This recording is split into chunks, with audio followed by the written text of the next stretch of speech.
Kalau ya seseorang berbicara sesuatu kebenaran, ya berbicara apa yang dia ketahui, dia lihat, dia dengarkan, ya, maka seyogyanya itu tidak bisa dikatakan satu fitnah. Saya melihat UGB ini udah ibarat panggung sandiwara, ya, di mana semakin lama seri ceritanya semakin panjang. Seperti sebuah cerita yang sudah sampai 1.500 episode ya. Ya saya pikir ya.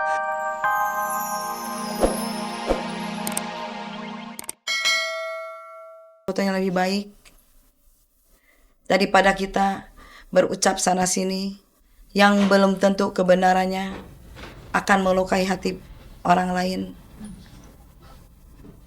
ya kan? Itu aja harapan Bunda, karena Bunda sendiri juga udah nggak mampu lagi untuk bicara banyak. Kekeluargaan aja, kekeluargaan aja, ya maaf nih saya tuh ini, tolonglah kita juga punya nomor HP mama ya, Masing-masing bunda udah punya lah, punya, masing-masing tapi ibaratnya oke, apa anaknya yang kita hubungi, tapi ya ibaratnya kalau mau komunikasi marah-marah ya kita siap, marah-marah di mana, ya kan? Kalau umpamanya dia diam nggak diangkat, ya tolong diangkat, gitu.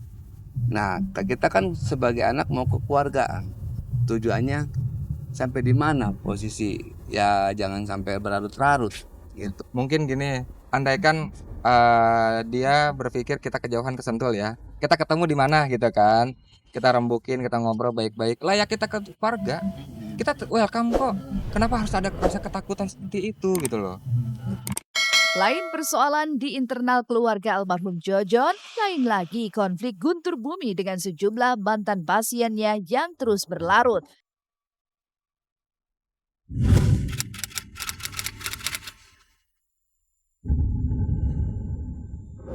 Pemirsa Seleb On Cam, selain konflik internal keluarga almarhum Jojon, konflik yang kian meruncing juga terjadi di antara Guntur Bumi dengan sejumlah mantan pasiennya. Dari aksi saling lapor, baik dari mantan pasien yang merasa dirugikan maupun dari laporan Guntur Bumi atas tudingan pencemaran nama baik dan fitnah, Rabu kemarin, R, korban yang mengaku mengalami pelecehan seksual oleh Guntur Bumi, menjalani pemeriksaan di Polda Metro Jaya terkait laporannya itu. Tapi mengapa R justru meminta secara khusus pemeriksaan itu dilakukan oleh penyidik wanita? Adakah hal ini disebabkan lantaran trauma yang masih dirasakannya? Diperiksa selaku saksi pelapor atas dugaan tindak pidana penipuan dan pencabulan yang diduga dilakukan oleh UGB, ya, di BAP mulai tadi jam 11 sampai jam 6 sore ini dengan menjawab 18 pertanyaan. Kalau ditangani penyidik yang laki-laki kan agak malu ya, jadi saya dipindahkan ke penyidik perempuan. Pemeriksaan R sebagai saksi pelapor Rabu kemarin sedikit membuat mereka lega. Setidaknya inilah bukti bahwa laporan mereka ditindaklanjuti oleh Polda Metro Jaya. Lantas, apa kata pihak Guntur Bumi melihat perkembangan kasus yang bukan tidak mungkin membuat Guntur Bumi terjerat kasus pelecehan seperti yang dilaporkan? Benarkah jika perasaan harap-harap cemas tengah menyelimuti hati Guntur Bumi? Progresnya adalah yang bersangkutan kan sekarang ini dipanggil sebagai saksi pelapor. Nah, nanti akan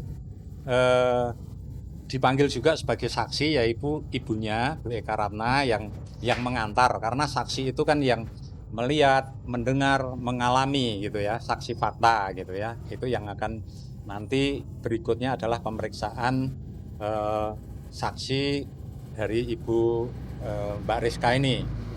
R beserta tim kuasa hukumnya dari awal saja ya melaporkan klien kami UGB itu sudah salah dalam arti kata dari sisi alat bukti, ya. Pasal 289 KUHP tentang pencabulan itu sudah jelas bahwa alat buktinya harus ada 3, yaitu 1, ya, adanya visum yang secara resmi diajukan oleh pihak kepolisian kepada rumah sakit rujukan. Ya, kedua, ada saksi yang melihat, ya menyaksikan peristiwa pencabulan tersebut. Ya, ketiga, apa yang disampaikan oleh korban itu memang betul adanya, atau bisa dikatakan barang ya atau bagian yang merasa terlecehkan itu ya sudah dapat bisa dipastikan, dibuktikan secara hukum, bukannya ya alat bukti yang mereka ajukan. Mana ada pasal 289 KUHP tentang pencabulan, alat buktinya kok air botol 1 liter botol air ya, terus lalu ada botol mungkin botol kecil yang berisi minyak ya, terus lalu ada brosur daripada praktek pengobatan UGB. Sejumlah bukti yang dipertanyakan kuasa hukum Guntur Bumi terkait laporan R rupanya tak menyurutkan tekad R dan keluarga untuk menuntaskan perkara ini secara hukum. Apalagi hingga saat ini R mengaku masih dibekap trauma atas tindakan yang ia terima dan dialaminya. Lantas, trauma seperti apa yang hingga saat ini masih menghantuinya? Benarkah R masih takut saat melihat kain sarung? Saya sebagai orang tua ya memang harusnya kemana aja saya bela ya anak saya. Sebab kan anak saya ini kan memang telah dinodai oleh si Guntur Bumi itu ya, sampai dimanapun saya kejar terus Guntur Bumi itu. Iya, seperti itu. Kalau lihat sarung takut aja bawahnya. Sarung 4 gelap, kerudung ya? 4 gelap. Karena kan itu yang dilakukan UGB terhadap saya. Dugaan pelecehan seksual yang dialami R kini tengah diselidiki kebenarannya. Lalu, bagaimana pula dengan laporan sejumlah pasien lainnya yang merasa tertipu dan dirugikan oleh Guntur Bumi? Seperti apa pula pengakuan sejumlah pasien yang tidak menemukan seperti apa yang dituduhkan sejumlah mantan pasien lainnya? Benarkah itu? Lantas, apa maksud dibalik pengakuan mereka yang secara belak-belakan mengaku sembuh? Benarkah jika ini adalah upaya Guntur Bumi untuk membersihkan namanya dari segala tuduhan yang kadung membelenggunya? Sakit kaki sama kepala sakit. Tapi saya alhamdulillah bisa sembuh. Udah gitu nggak pernah dipungut biaya apapun. Cuman kita ngasih sodako sama infak. Nggak pernah dipungut biaya apapun saya. Udah pas saya sembuh, saya ikut berobat massal. Datang ke sana, alhamdulillah badan saya baikan. Nggak dipungut biaya, cuman seikhlasnya ngasih uang sodako. Polemik ini kian rumit saat ada pasien yang dengan yakinnya mengaku telah dirugikan dengan Guntur Bumi. Sementara itu, ada pula yang mengaku bahwa pengobatan alternatif Guntur Bumi manjur bagi mereka.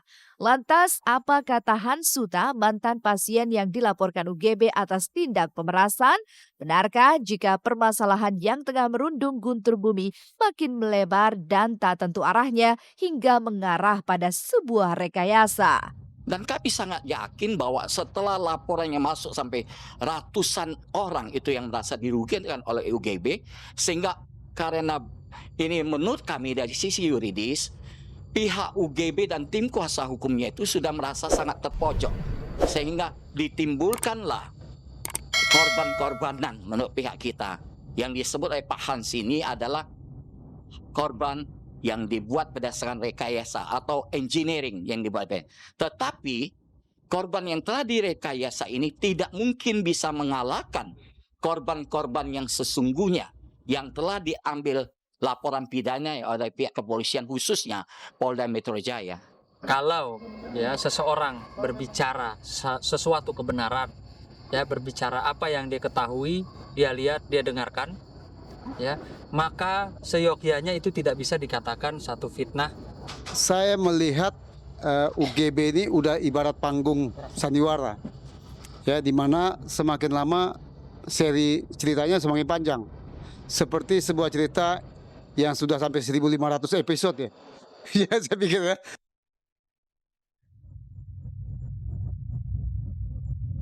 Nama April? Siapa tuh yang mau nikah? Ya udah kan. Sebutin. Akan menikahkan ibadah, jadi ya silahkan, saya sih mendoakan yang terbaik buat dia.